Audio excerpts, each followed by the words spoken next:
ಸಂಬಂಧಿಕರ ಮನೆಗೆ ಬಂದಿದ್ದ ಮಕ್ಕಳಿಗೆ ವಿದ್ಯುತ್ ಶಾಕ್ ಹೊಡೆದಿದೆ. ವಿದ್ಯುತ್ ಶಾಕ್ನಿಂದ ಗಂಭೀರವಾಗಿ ಗಾಯಗೊಂಡಿದ್ದಾರೆ ಮಕ್ಕಳು. ಮೂವರು ಮಕ್ಕಳಲ್ಲಿ ಓರ್ವನ ಸ್ಥಿತಿ ಚಿಂತಾಜನಕವಾಗಿದೆ. ಸಂಬಂಧಿಕರ ಮನೆಗೆ ಅಂತ ಬಂದಿದ್ದ ಮಕ್ಕಳಿಗೆ ವಿದ್ಯುತ್ ಶಾಕ್ ಹೊಡೆದಿದೆ. ವಿದ್ಯುತ್ ಶಾಕ್ನಿಂದ ಗಂಭೀರವಾಗಿ ಗಾಯಗೊಂಡಿದ್ದಾರೆ ಮಕ್ಕಳು.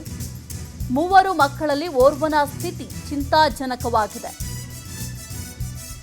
ಚಂದಾಪುರ ಸಮೀಪದ ಯಲ್ಲಮ್ಮ ನಗರದಲ್ಲಿ ನಿನ್ನೆ ನಡೆದಿರುವಂತಹ ಘಟನೆ ತಡವಾಗಿ ಬೆಳಕಿಗೆ ಬಂದಿದೆ. ಬೆಂಗಳೂರು ಹೊರವಲಯದ ಆನೇಕಲ್ ತಾಲೂಕಿನ ಚಂದಾಪುರದಲ್ಲಿ ಈ ಘಟನೆ ನಡೆದಿದೆ. ಸಂಬಂಧಿಕರ ಮದುವೆ ಸಮಾರಂಭಕ್ಕೆ ಅಂತ ಮಕ್ಕಳು ಬಂದಿದ್ರು.